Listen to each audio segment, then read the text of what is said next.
Welcome into the Sports Buffoons podcast.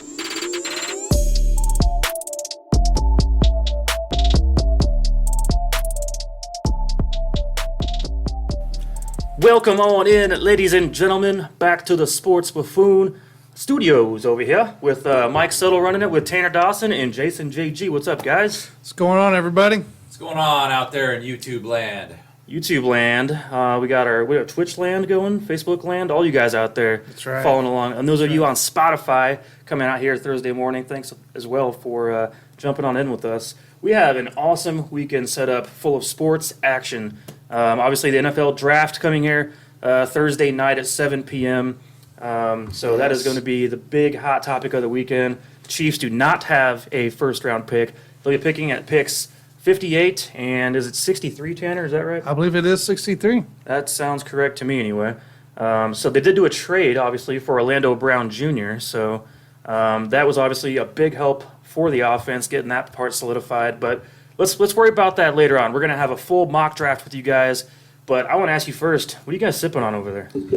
Well, Jason was so kindly enough to provide some Old Forester, some solid. This is what I usually buy when I go out and buy whiskey. So, Old Forester? Yeah, I'm having the same thing, and I'm hoping that since I owe Tanner about $24, I'm hoping that he'll forgive me part of that since I gave him some Old Forester. Yep, I'll give you $1 back. Is that drink worth $24, Tanner? No, it's worth $19.99. Oh, that's actually a pretty good, expensive drink. All right. Well, I guess we're in Vegas now. We're going to be paying prices like that. So, wow, what a guy. I like it. Tanner, do you ever, what are you doing for the draft tomorrow? You know, I think Kira and I are just going to hang out together since it is our anniversary, 4-year. And, you know, probably just, I'm going to end up watching it probably on my phone or something as we watch a movie. So, not too sure if that's going to be still the case, but that's what it sounds like. Yeah, I know we gave you a little bit of crap about it last week, so I had to check in with you. Make sure nothing changed. You know, your anniversary falls on draft weekend every weekend now. It's so rough. It's rough. So but we've dealt with it before, Mike. Like, this is the one time it's fell actually on Thursday. So we'll figure it out. As long as it doesn't happen in 2023. Yeah, and the Chiefs don't pick, so, I mean, you don't got to worry about that. Not till Friday anyway. Chiefs will have 2 picks on Friday, so none on Thursday at this moment anyway, unless there's some kind of crazy trade that goes down. But at for this the moment, point, you never know. I'm sitting here right now watching the Royals play against the Pirates. It's currently 6-3 right now in the 5th inning. Royals, they still sitting with the best record in the MLB right now. Right now it's 15-8, potentially going 16-8. This team right now looks to be for real, and I picked these guys to win 85 games going into the season, and they're on pace to hit that at least at this point. So how you guys feeling about the team right now? I'm in disbelief that we have the best record in baseball, first off, with the squad that the Padres and the Dodgers have over there in the NL. So, but I'm really impressed. I'm really impressed by the way our pitching has stepped up lately. Even Brad Keller, even though you guys hate on him, the guy did his job last time. He only allowed 2 runs. You know, he kept it low and did exactly what he needed to do. The defense has stepped up since last week, which we talked about. They have actually performed really well on that. And then the bats keep flying, man. O'Hearn came away with a home run on, I believe, Saturday. And everybody's just seemed to be clicking. Yeah, Keller is one that still kind of worries me just because he's not been consistent, and he's going into the season was supposed to be the ace. Instead, we got Danny Duffy over here with a .39 ERA at the moment. That's almost what DOGECOIN's at so far, so that's pretty damn impressive for Danny Duffy. How you feel about this, Jason? I mean, I love what they're doing right now, and I just have to point out the fact that at the beginning of the year, we said, are the Royals going to be over or under 500? And I said they were going to be under 500. Well, you guys know what happens when I talk shit on the Royals. They start to play very, very well. And a lot of teams. I have that special ability that I can do that. And so I think I'm just going to keep talking shit. And I told you guys, I was like, man, if they go over 500, that's great. You know, I hope that I'm wrong. My official prediction was below 500, and I think I am going to be wrong. And I'm super happy about it. I love what I'm seeing out of the offense, the pitching staff. You know, they're firing on all cylinders right now, and dude, I mean, I don't want to say that they're going to like do Continue, something, but because I want to keep talking shit on them, because I think they need motivation to keep it going. Well, I know, Jason, the fact you brought that up actually amuses me because it was like 6 years ago when every time I'd run into you, that's all you would do was talk shit about the Royals, and you'd complain about Billy Butler, whoever else at the moment was playing, Billy freaking and Butler. it didn't matter what the situation was. You would just talk bad about Mike Moustakas, and next thing you know, the guy's hitting bombs in the playoffs. And that's true, man. You do have that amazing Royals superpower. Now, as far as the Chiefs, I don't know if you have that, but with the Royals, you got something going on there. So keep that negative mindset. I mean, if there's normally you don't want to hear that, but for Jason's case, stay we need negative. to keep that going. Yeah, just don't change things up that are working in the right way. I will do my best, and I will not let Kansas City down. Here we go. They're waiting on you to make the moves, I guess. But so Carlos Santana also. Did you guys realize he actually leads the team right now in on-base percentage? Yeah, He's got now 16 walks. Merrifield has 8 stolen bases, which ties the lead league. But one guy that I've kind of noticed, I know you want to talk about this for a second, Tanner, Hunter Dozier over there batting 129. He actually did just get a triple in this game against the Pirates. Now, 129 is not a good average at all. I mean, that's No, it's minor awful. league type of stuff. You need to be sitting back down. But do you think that there's some potential things we're seeing on the horizon with the way he's approaching the plate at bats that are going to be positive in the future here? I think so too. And I sent you guys a screenshot, and I'm trying to find Alec Lewis's with the Athletic screenshot again, but essentially saying a breakdown of Hunter Dozier right now is the issue really isn't the issue isn't that he's not hitting the ball. The issue is he's hitting the ball hard, and he's having a lot of unlucky spots of where he is hitting it. So it's really unfortunate that it is the way he's actually hitting the ball harder than he has his entire career, which I think is like 43% of the time it's just a freaking knock. So like it's really unfortunate that he's having the struggle, but it's baseball, guys. Baseball early in the year, this can happen. I'm not worried about it. The guy's not sitting here doing what Alex Gordon did, right? Where we had that after that contract extension, where he just cracked the bed. He isn't doing that. He's performing. It's just unfortunate that it's going in the wrong spots. Those are called atom balls, Tanner, as you know. Adam Ball. He just keeps hitting it right at him. So let's hope he can start finding some gaps. Any thoughts on that, Jason? It's gonna Yeah, happen. I mean, the big thing about Hunter Dozier is that you got to ignore that 141 batting average right now because Yes. it means absolutely nothing. The guy is hitting the cover off the ball. He's just getting unlucky, like Tanner said, hitting it to the wrong spot. I mean, that's going to go back to the mean, and I think you're going to see his average just explode. I'd say there's zero worry with it right now. Yeah, I think we need to change his name, actually. We used to call, Eric Hosmer the Haas. Well, Dozier call him should the be Doge. called the Doge. So that's right there is going to inflate his stock.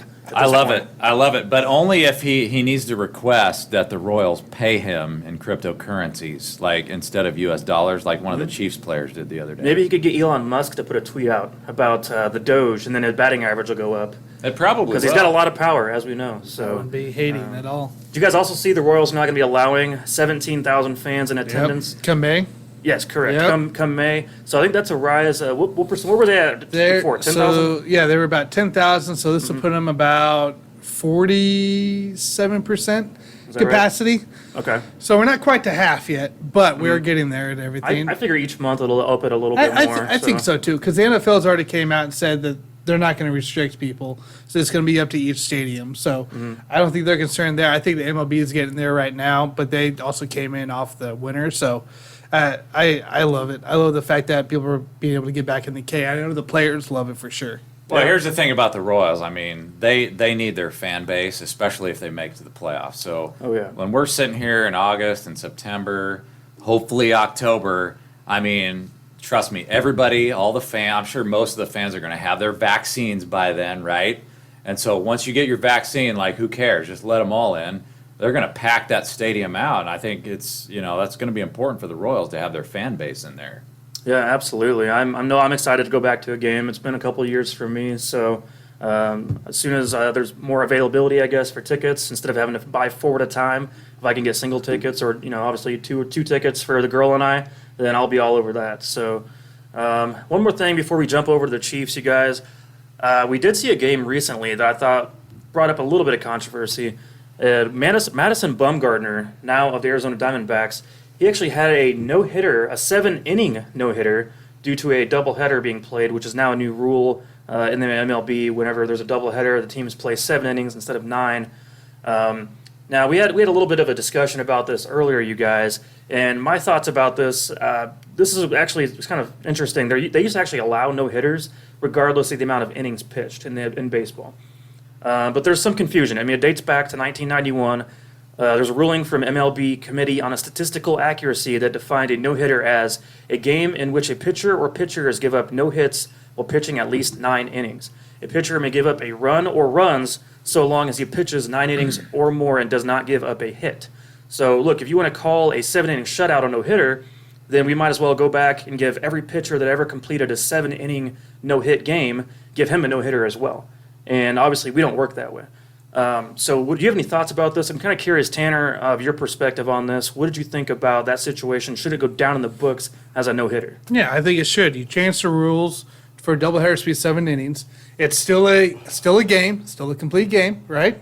Technically, for the MLB this year. So this should go out down as a no-hitter. I think Madison Bumgarner earned the right and deserved it to be able to consider that to be a no-hitter. Is it an asterisk as well, though? No, it's no asterisk. It's a freaking rule change at the middle of the year. There's no cheating. There's nothing with it. The game was 7 innings, and that's just how it is. All right, so to your point, if you're not going to put an asterisk, Tanner, are you saying that if a pitcher pitches a no-hitter and there's a rain delay and they call the game after 5.5 innings, does that count? Or No, does it get an asterisk? That's different, dude. That's not That's different. a total difference. How What do is you mean that it's not different? different? He The pitched act- 7 fucking the innings. How is that actual- different? So the actual game is 7 innings, right? It's not 9 innings because it's a doubleheader. Doubleheaders this year new is 7 innings each game, right? He can't pitch. He would have pitched longer if he could, but the game ended at 7 innings because there was no 8th or 9th inning. Okay, so Madison Bumgarner, though, had an unfair advantage because he only had to pitch 7 innings. So, like, I'm comparing this to... You're comparing this to a rainout where you go 5 innings and then you can call a game from there. But there's opportunity to go from 6th, 7th, 8th, and 9th.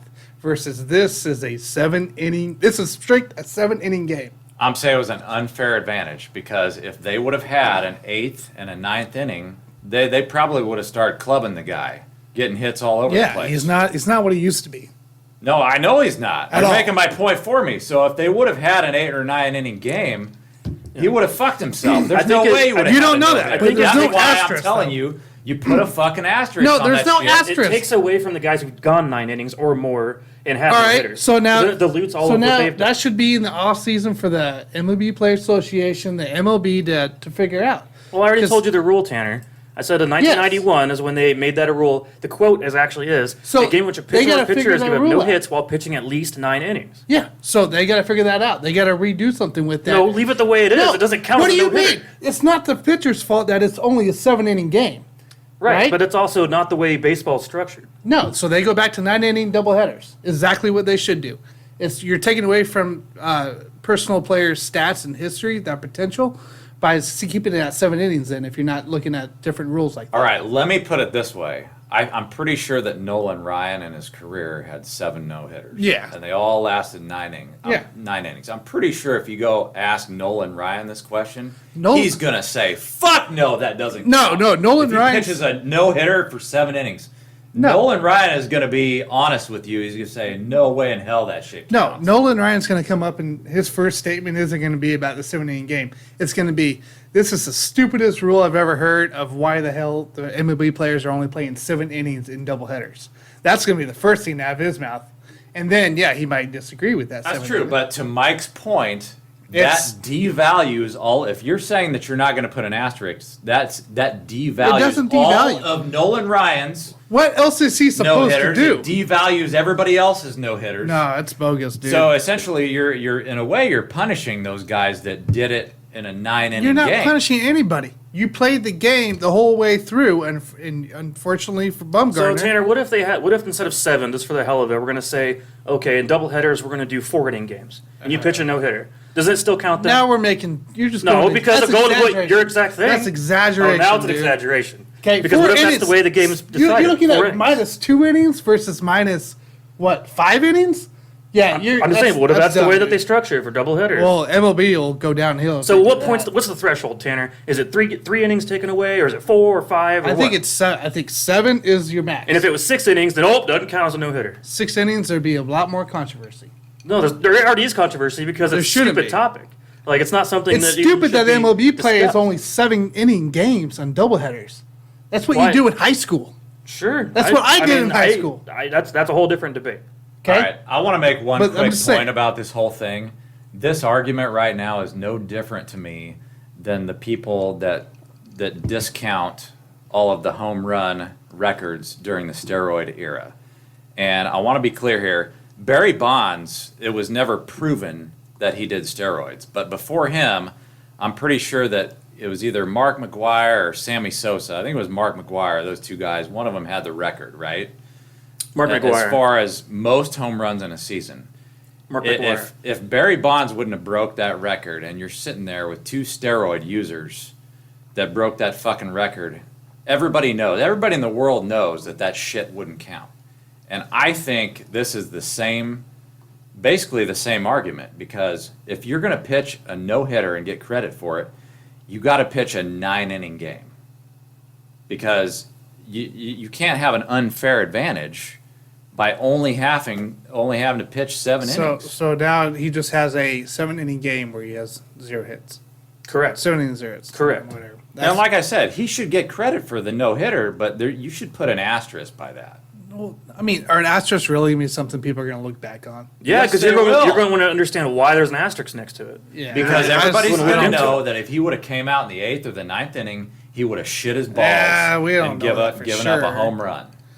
Just because the stat, Right, because the pass, and you but- know how arms go in MLB. He might have, I don't know the pitch count right now from Bumgarner in that game, but he might have gone from 80 pitches, and then if he goes 2 more innings, you're looking at 110 pitches. And that's a big difference on a pitcher's arm. I just think if you're just taking away 2 innings, that should be a complete game still.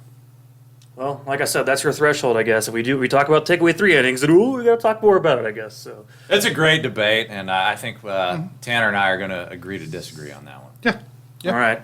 Sounds good, you guys. Now, can we try to talk about something we are going to agree on, I think? Obviously, the Kansas City Chiefs draft here, kicking off actually Friday for the team. As we know, Thursday night, 7 p.m. will be the NFL draft kickoff with the number 1 pick going. We probably all think it might be Trevor Lawrence, but that's to be determined at this point still. Now, what do you guys think about the addition, the trade with the Baltimore Ravens, adding Orlando Brown Jr. to the team, left tackle? I thought that was phenomenal. I mean, the guy's a monster. I'm surprised he actually went in the 3rd round just a few years ago. He's only 24 years old, 6'8", 340 pounds. He's really been a top 5 tackle in the game here and a Pro Bowler, which we all know the Pro Bowl is kind of a joke, but, we can go ahead and add that to his name. Yeah. What do you guys think about the offensive line now? Has this been enough now? Because we talked about for a long time leading up to this, the Chiefs drafting a left tackle or right tackle in the 1st round with pick number 31.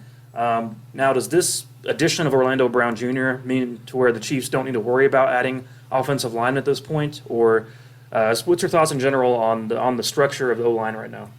Yeah, I definitely wouldn't say it's enough, but when I look at the trade, I love the trade, but at the same time, it was a deal that they had to do. They had to do something to get that left tackle. They couldn't just depend on maybe somebody who's coming up through the draft. You can't play with fire like that. You have to get a proven commodity that's going to protect Patrick Mahomes' blind side.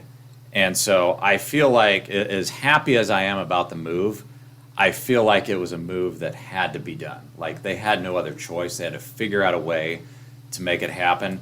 And I do hope that they add something else in the draft, if for no other reason, just for their depth. And so I don't think they're done forming that offensive line, but I love the trade that they made. But again, it's something that had to be done. No, I fully agree with you, Jason. It had to be done.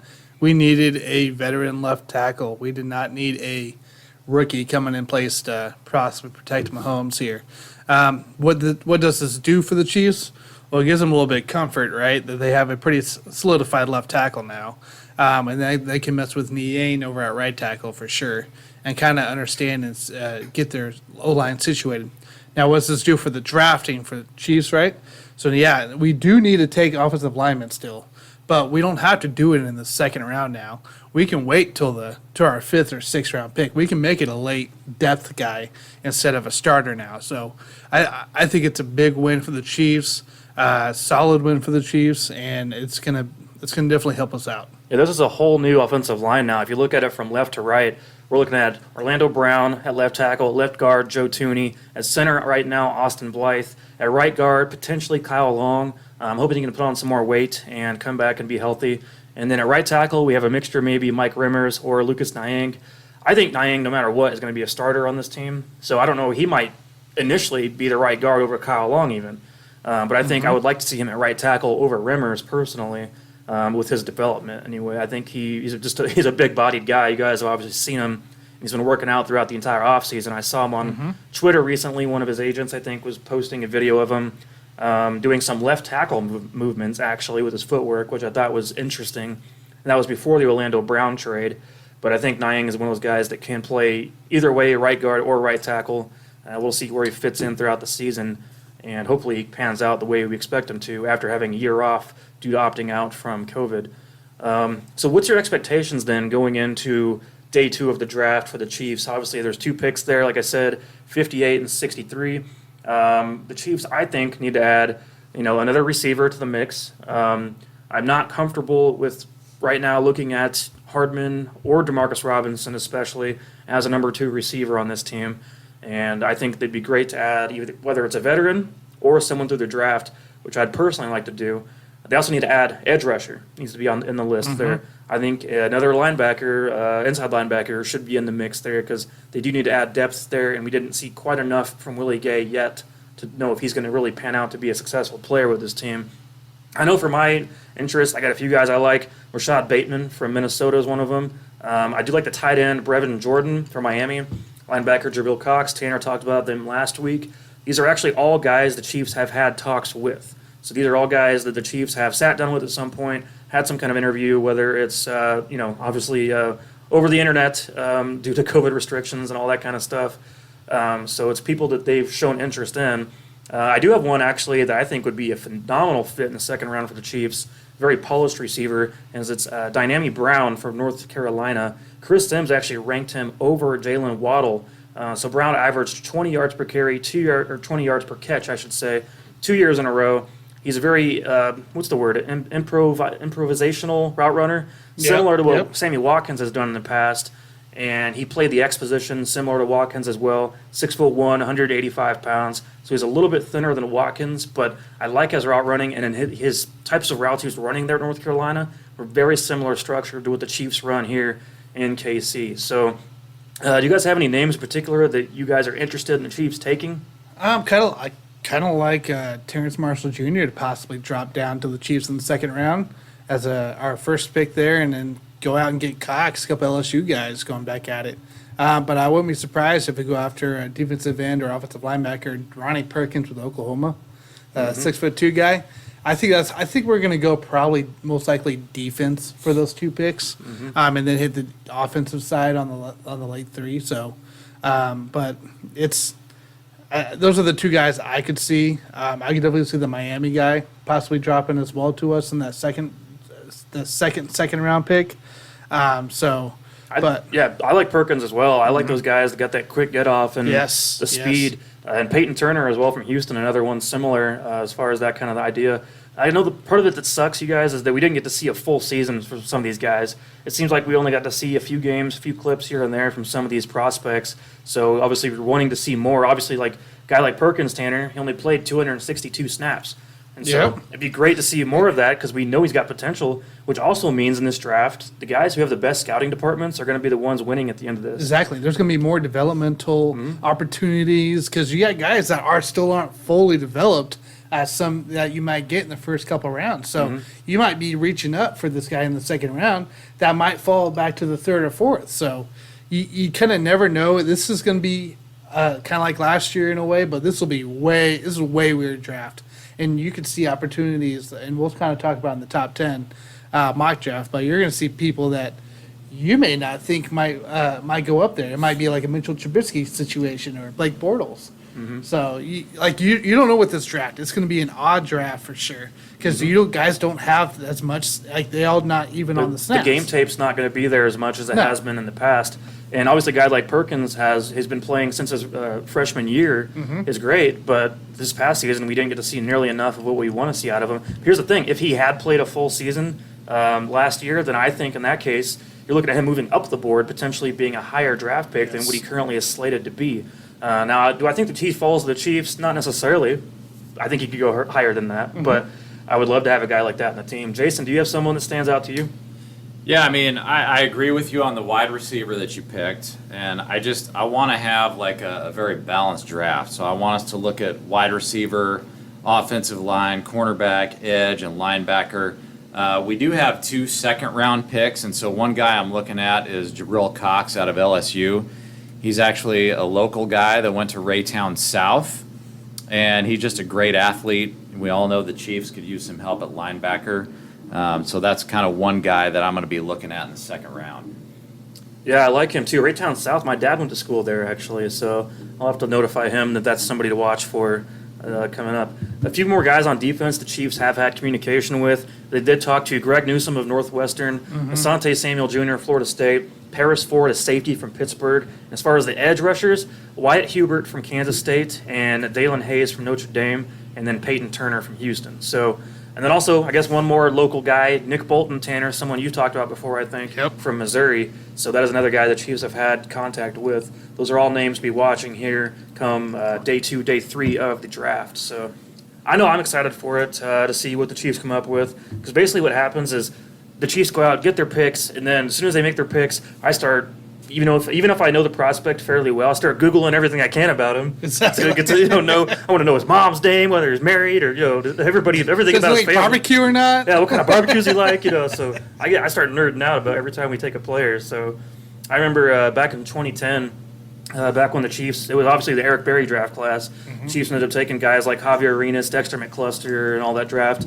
And I went home after the draft, and I just started nerding out for hours. I stayed up till 3 a.m. watching highlight videos of, Dexter McClusterfuck and Javier Arenas. So obviously those guys didn't really turn out to be much of anything for the team, but I get excited about the new guys coming onto the squad. So it's a nerd out type of a moment. That's fair. That's fair, man. It's not a bad thing, and you got tons of resources to do it nowadays with YouTube and everything like that. So, might as well. I feel like that's kind of normal though for a fan base. Like whenever you have the draft come along, like you get excited, start Googling the guy, and you want to know more about the prospect and see who you're excited about. Like I know last year people were really excited about the pick Willie Gay. Yep. Obviously people were excited about that because he fell down the board due to some off-the-field concerns and some instinct kind of concerns in my book. And then people love the talent, though, that he has as far as the speed, the strength, everything he has there as far as that goes.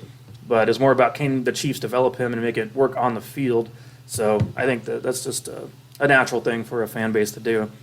But I want to play a game with you guys. We're going to go ahead and jump right into our we're only going to do top 10 for you guys. So we're not going to make you sit here through 32 picks. We're going to do a top 10 mock draft top 10, guys. For tomorrow, for Thursday. So 1 through 10.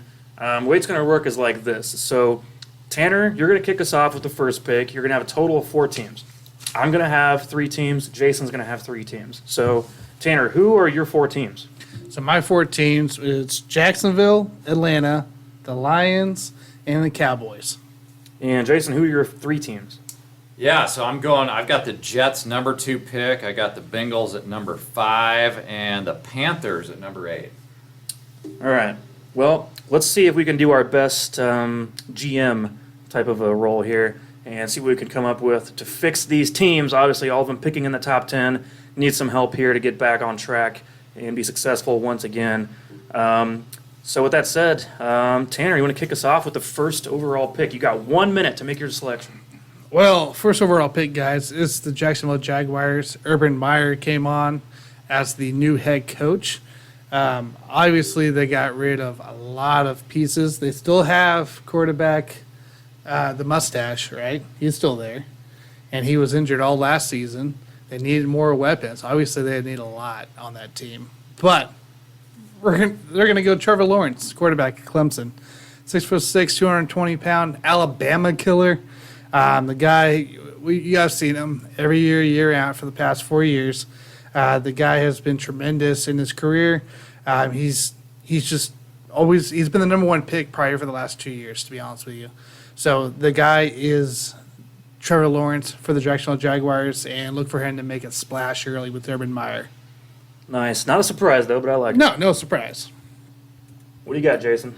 All right, JG is on the clock. So I am the Jets right now. Did you guys know that the Jets have the longest playoff drought in the NFL? They haven't made it to the playoffs since 2010. Yep. I think they might need a quarterback, right? So they just traded Sam Darnold. I think I'm gonna possibly take a quarterback here. Who do you think it's going to be? I'm going to go with Zach Wilson. Zachary Wilson. I'll give you my best Mel Kiper impression right now. Zach Wilson is 6'3", 210 pounds, out of BYU. He majored in construction management, which is interesting because the Jets haven't constructed a decent team since fucking Joe Namath Or was in there. management. So I guess the player comparison for the NFL with Zach Wilson is going to be Aaron Rodgers. I think Zach Wilson, he can throw from the pocket.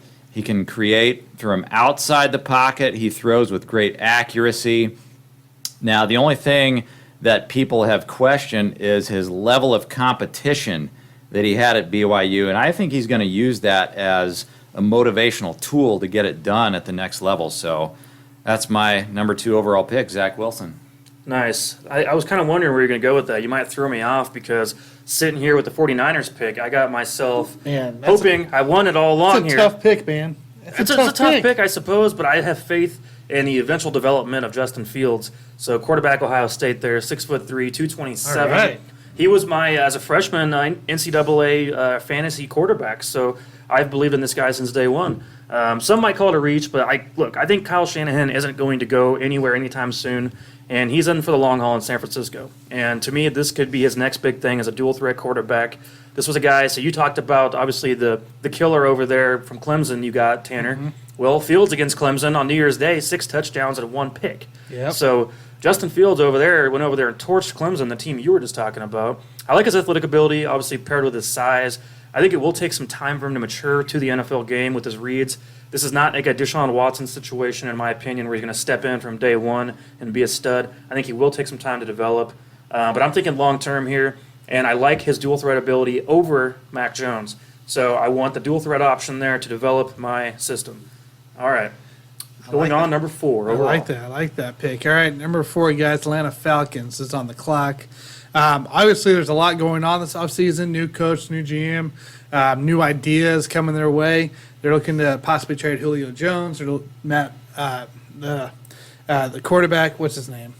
I can't even think of his name. Trey Lance? No, the Falcons quarterback. Oh, Matt Ryan? Matt Ryan, thank you. Matt Ryan could possibly be out the door and they got Todd Gurley. Like, there's a lot of moving pieces coming into the Atlanta Falcons right now.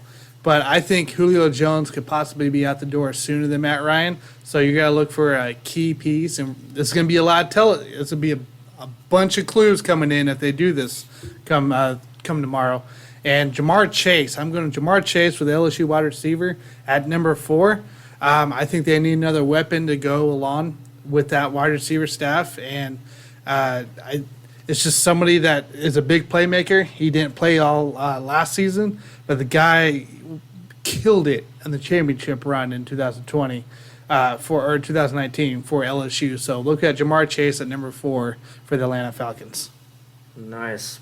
I think the Bengals are on the clock. Bengals are on the clock. Yeah, I just ruined.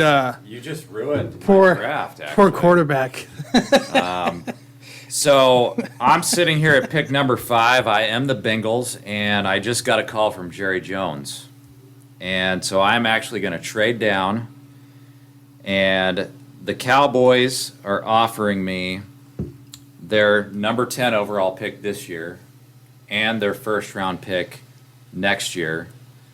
And so now I'm picking for the Cowboys. So the number 5 pick in the NFL draft. The Cowboys are going to select Kyle Pitts, 6'6", 245 pounds out of Florida. He is a freakish athlete, an amazing pass catcher. He's actually a wide receiver in a tight end's body, and he can make all of the difficult catches. He's a mismatch nightmare for many NFL defenses. Only thing he needs to work on is his blocking ability, which he's definitely going to improve on that. And the reason I made this pick is that in real life, Jerry Jones, he's already told the whole world that he's got a huge boner for Kyle Pitts. So now all of a sudden he's backtracking and say, "Oh no, I don't really like him that much." Well, now he's trying to put up a smoke screen. It's a little bit too late for that shit. Jerry Jones is always going to find a way to get the deal done. And so, this guy has this massive boner for Kyle Pitts, and so that's the number 5 pick in the draft. Hey, you got to give Dak more weapons, right? You got I like it. more weapons. I love it. That's a new Jason Witten right there. Even better than probably him. Yeah, I'm a little jealous of your pick there because I got the Dolphins here picking next, and Pitts was my first one I was thinking about taking there. And the guy runs a 4.4, and at that size, and great route runner as well. I mean, that's a phenomenal athlete that's going to pan out in the NFL very quickly. I can already imagine Jason in our fantasy draft going to be drooling over him a little bit if he does go to Dallas with Dak Prescott. Yeah. Well, I guess now I got to rethink this. Now, with the Dolphins, I mean, they could go a few different directions here. They just need to build a winner, go best player available. And I like here Devontae Smith, wide receiver, Alabama. I know we're talking about him being slightly undersized as far as the weight class he's in, 6'1", 175. He's the Heisman winner, obviously. The numbers were eye-popping at 1,800 yards and 23 touchdowns last year. I'm not worried about his size right now. It's not a big concern. I'd obviously hope for the best as far as health goes down the road, but the guy's got great hands, great route runner, runs a 4.3, so just all in general, just a good player, and I think that's going to help Tua Tagovailoa quite a bit as far as his adjustment to the NFL. You want to load him up with as many talented players as possible, and they already got, obviously, Devontae Parker over there still as a veteran, I think adding Smith to this mix helps them quite a bit. So, Tanner, you got one more for us coming up at pick number 7, right? Pick number 7, Detroit Lions, guys. Detroit Lions, this is possibly a trade pick as well. Just keep that in mind. But the Detroit Lions here, we're not trading down because we got a new head coach. We got MCDC up in the Detroit Lions area now. They traded for Jared Goff on the offseason. They lost a lot of their defense, but they're not worried about that right now. They're worried to protect Goff. They need Goff to have time and to show that he is a Super Bowl caliber quarterback that he was 3 years ago. So we're going to go down and nasty. Penei Sewell, offensive tackle for Oregon, 6'6", 330. We want a big guy. We want a big guy on the end to really protect Goff here. So he dominated as Justin Herbert's blindside protector in 19. And so the guy is just a beast, and he's going to be an instant starter for them, instant impact guy. So look at Penei Sewell, awesome tackle for Oregon, for the Detroit Lions at number 7. Nice. Yeah, I love that pick, Tanner, because if you don't protect Jared Goff, he may not do it. You saw him last year, right? But, yeah, I mean, I love the pick. I mean, he's, Goff, I mean, he might have a good year, he might not. You just never know with that guy, but definitely like that pick for the Lions. So I've got the number 8 pick here, Carolina Panthers. We all know they don't have to worry about quarterback right now. They've got Sam Darnold. We'll see how that works out. So they do need a cornerback, and so with the 8th pick, I'm going to go with Patrick Surtain II, 6'2", 203 pounds, cornerback out of Alabama. And I think he just did a great job as the number 1 corner at Alabama. Very instinctive player. He's got great length, plays the ball well in the air, and he's got soft hands to intercept passes. He's a very physical corner, and he's a good tackler. And he does a good job of preventing separation. So I don't see any significant weaknesses in his game, and so I think that's where Carolina is going to go at pick number 8.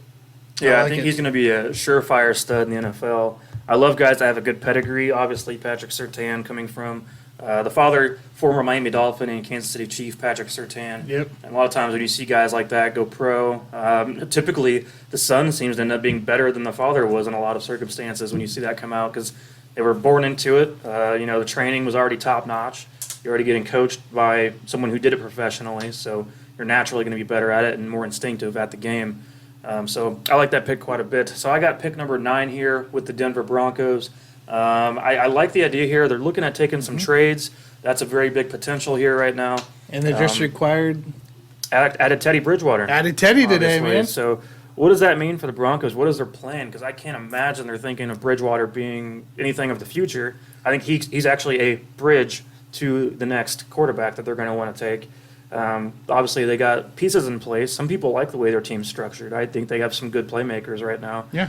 But the best option to me is to trade down, but I'm not seeing any offers that I like. I'm going to go ahead and take Trey Lance, quarterback Okay. from North Okay. Dakota State.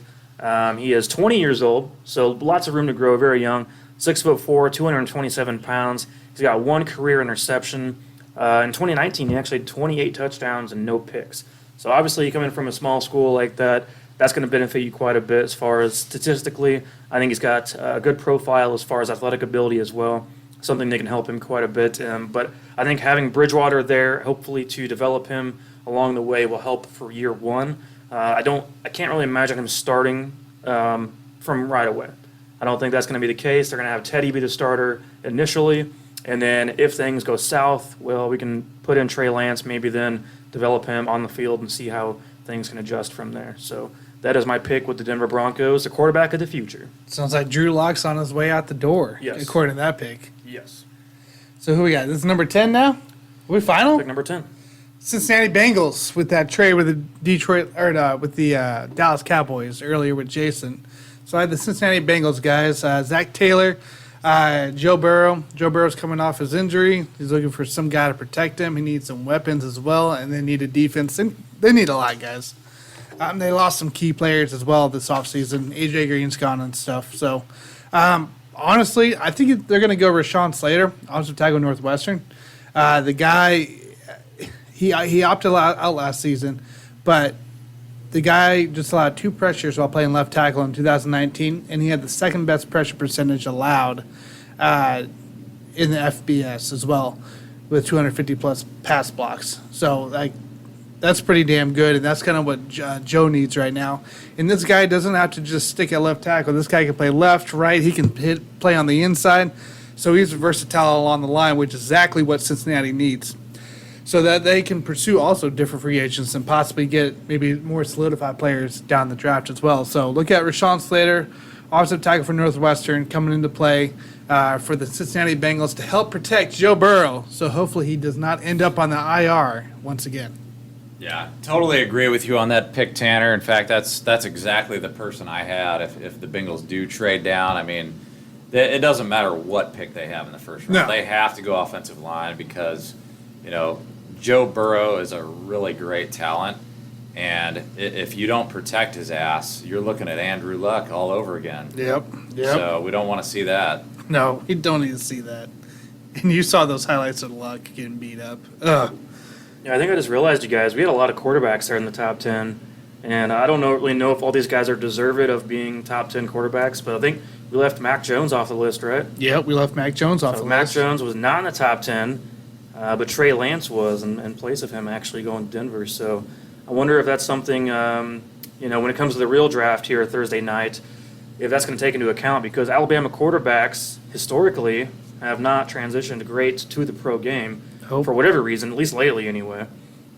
So obviously the stats look great, but so does every Alabama quarterback's stats. Yeah. So that's, what else is new? The Chiefs actually had Brody Croyle at one point, former, I believe he was a 3rd-round pick, and that didn't turn out very well. Purdy Croyle. Yeah, it's not going to surprise me at all to see Mac Jones slide in this draft. I mean, I don't know if it's necessarily going to be to the extent that Aaron Rodgers dropped down, but the big knock on this guy is that he's a fucking statue. Like, he's not going to be able to extend plays the way the other quarterbacks in this draft are going to be able to do.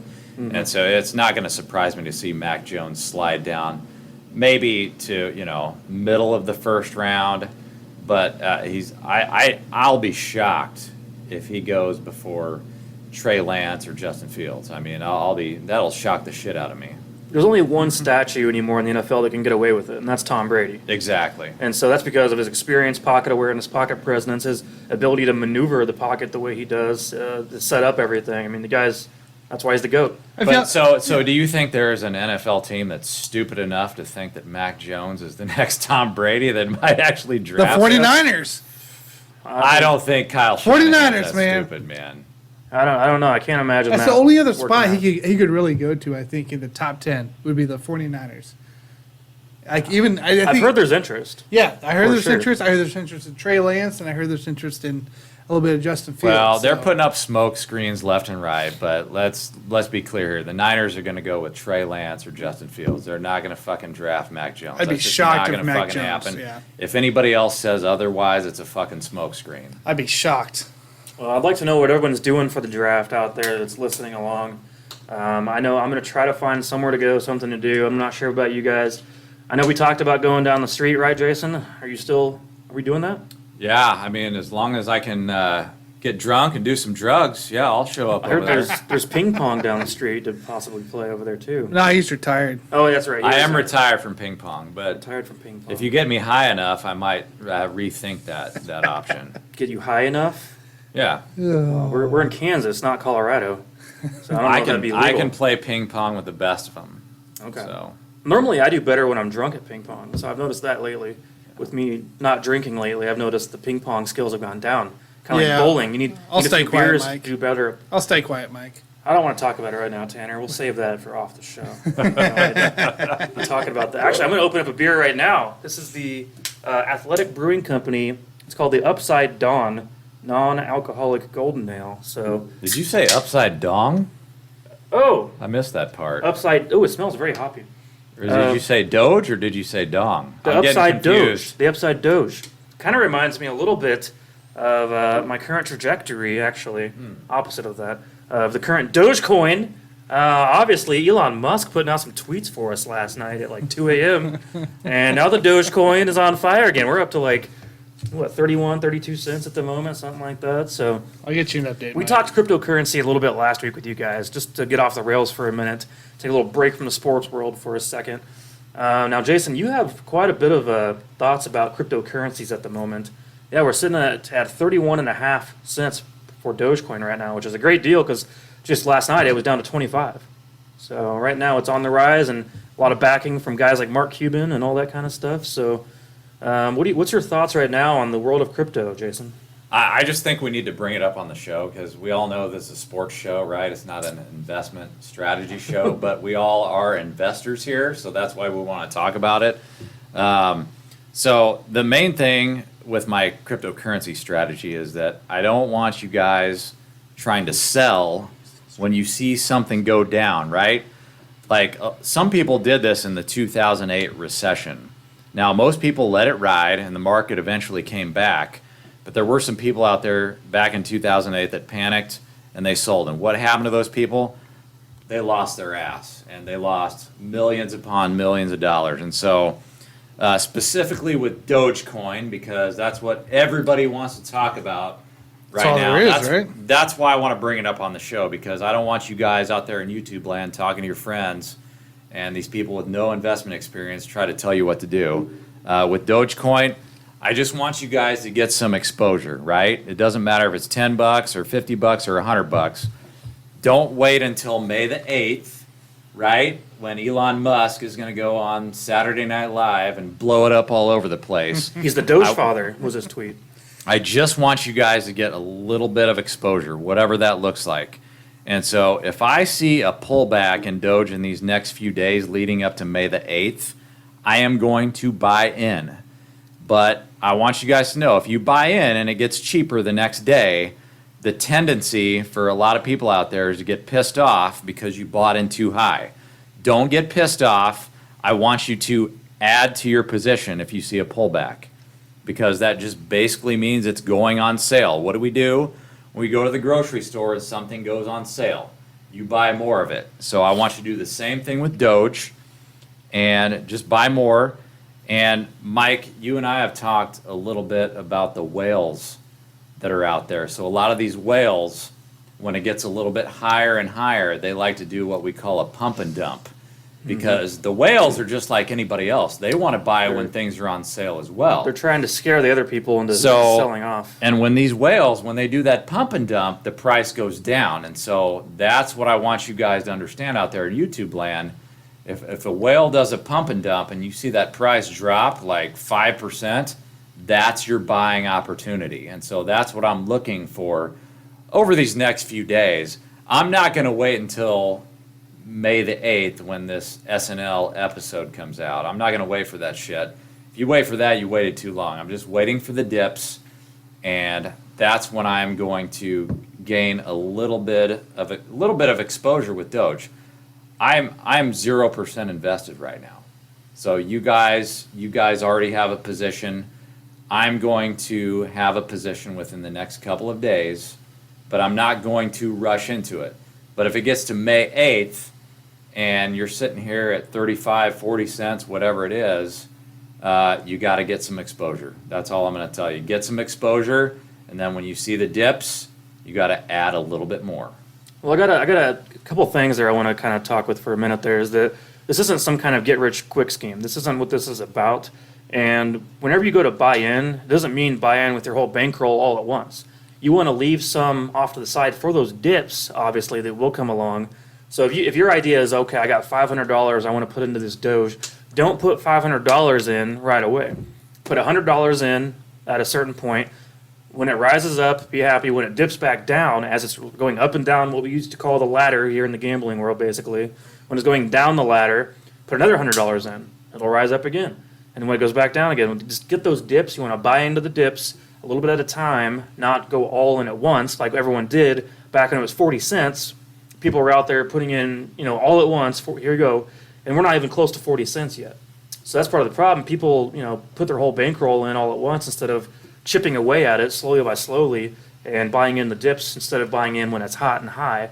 So I think you got to think long term about this and understand that DOGECOIN, I think, is here to stay for quite a while. It's going to be around. Some people think it's a joke still, but I think it's proven itself by this point that it's got the backing of the most rich man in the freaking world. So that, as well as other investors as well, like Mark Cuban and guys like that, who are very supportive of this. That it could be the currency, the cryptocurrency of the future for the average American. And so obviously not everyone can own Bitcoin. Right now it's selling for $55,000 a share. So that's very, very few between of that. But DOGECOIN, everyone can own that right now. So And that I just wanted to bring up one more point. Okay, so everyone's listening to us. They're like, what are these guys doing? Are they giving investment advice? Yes, we are. But I do want to bring up one point. If you guys buy into this shit, don't listen to your friends that aren't buying in, that are sitting there trying to tell you, oh, it's just going to go to fucking zero. Don't listen to that shit, because you know what? It's not going to zero. No. If you have X amount of billionaires backing this shit, the common sense would tell you it's not going to go to zero, and if it does, it might be like 5 or 10 years from now. But what should you be doing between now and then? You should be making a shitload of money. So don't listen to these fucking goons that are out there on the sidelines that don't have the balls to put their money in there. We got to make money now. So you just kind of have to, you got to put your balls behind your money, or your money behind your balls, however you want to look at it. And Tanner, whenever Amazon eventually accepts cryptocurrency, what do you think is going to happen? It's going to blow up, dude. It's going to blow up. Amazon. It's all about Amazon. Amazon right is the key. When Amazon accepts crypto, all of these are going to blow up.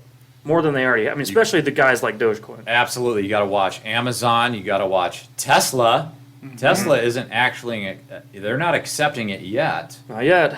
But it could be a matter of time. You got to watch these big companies that are going to be starting to accept this shit. And if you try to buy in too late, it's going to be too late. And then DOGECOIN is going to might be $100. Yeah, watch you out. Just never know. More and more. There are companies out there that are starting to, you can actually pay with Doge. So you got to keep an eye on it, guys. 1,200 companies right now across the nation at the moment. 1,200 now? 1,200 companies accept Doge's I didn't even payment. think it was that much. Even restaurants and in some bars and coffee shops are accepting Doge's payment now. Well, did you want to talk about possible first overall pick?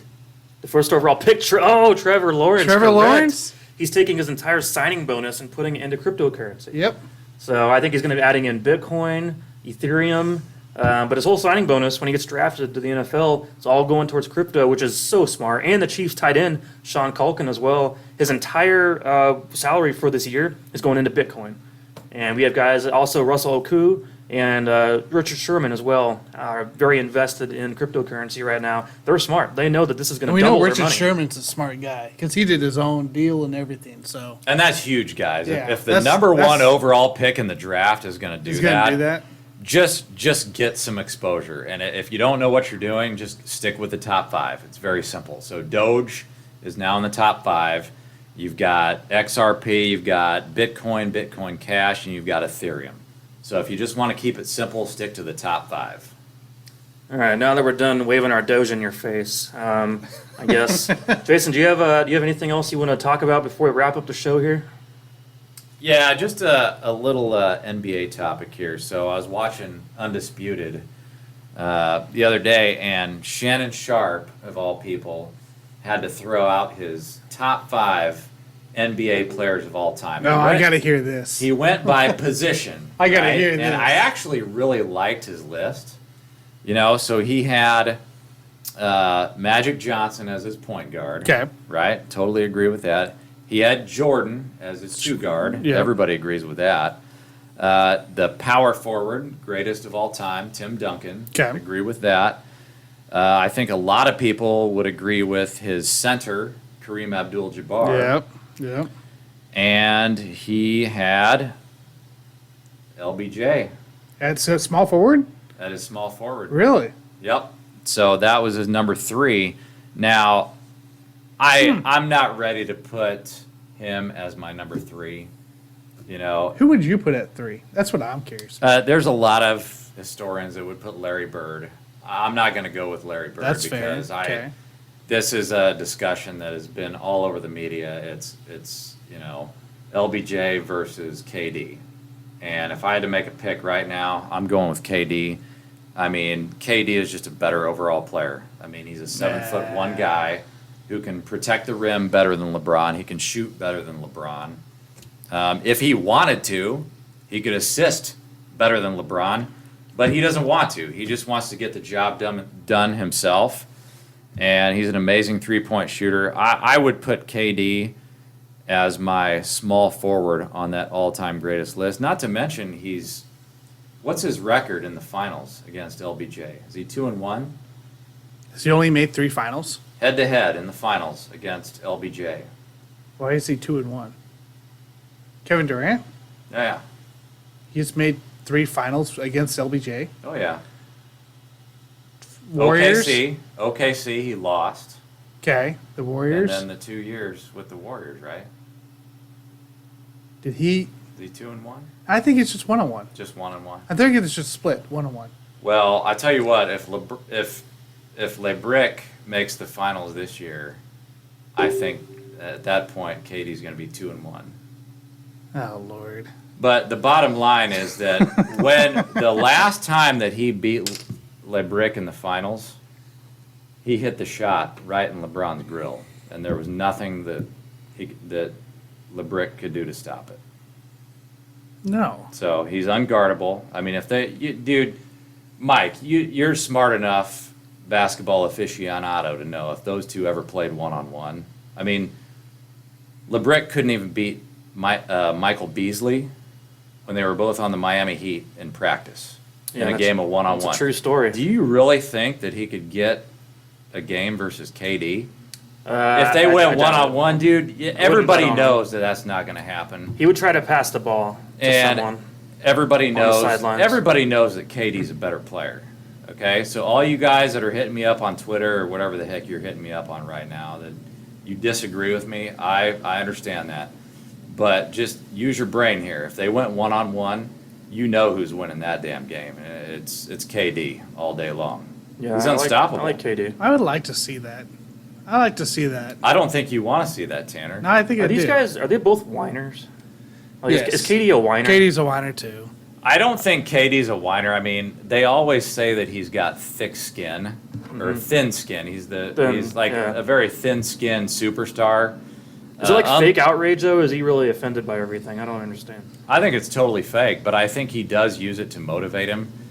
I think that he likes to be on Twitter just to purposely piss people off, and then he takes the bait after that. He uses that to motivate himself. Maybe so. You mean the bait of, oh, I want to go do it myself, and then he joins in with 6 other superstars. Six other superstars. Well, if we're gonna go back to the super team discussion, No, I'm not going back to super team. I'm just saying. so I'm just saying. that a KD was- tweet. if It's you what- guys want to go watch Undisputed, I know you guys watched that shit. That was anyway. cool though. Yeah, Go 'cause watch you it told me about earlier this morning. So basically, Shannon Sharp, he did the exact same argument that I did last week. I don't know if he was watching the show or what the hell happened, but he basically stated that if you go back all the way back to Bill Russell's Celtics in the 50s and 60s, everything in the 50s, 60s, all of those dynasties were super teams. So LeBron didn't invent the super team. KD didn't invent the super team. We've had super teams since the 1950s and 60s. So you guys need to all get over the whole super team thing and say, oh, that's not fair. KD went to the Warriors. Dude, we've had super teams since the beginning of time. I was just quoting the tweet that he said when he left Golden State. That's all I was doing. That's fine. That's all I'm saying. So it's not a thing where we need to look back and say, oh, that wasn't a fair team with the Golden State Warriors. Because you know what? They lost. You know, before they got KD, that was a super team before they had KD. Yeah, they won. And they lost. They won what? Who did they lose to? They lost to Kyrie. Lost one, and then won again. Yeah, with but KD. when they lost, it was to Kyrie, Kevin Love, and LeBrick. Yeah. And that was essentially a super team because they had 3 superstars. Well, the Royals are still winning at the moment, 9-5, and only the 6th inning. So it's been the longest game of all time. It's been on for 3 hours. We're in the 6th inning. The first game of the year was what, 4 or 5? Oh, it was like 4 or ridiculous. 5 hours. Yes. So this is going on pretty much Be about the pace. same rate at this point. But Man. we will see how this turns out. Obviously, sometime in the morning, I suppose. Those of you listening on Spotify, you guys obviously know the outcome of the game. I think the Royals will get the victory here, being up by 4 runs, but we will see as time goes. With all that said, you guys, thanks for joining us. And I want to say I'm hoping for the Doge to hit a moon shot. I think that would be great if we could send the Doge to the moon. So anyways, you guys, thanks for joining. Yeah. Thanks, everybody. All right, guys, buy some Doge. JG is out. See ya! See you guys.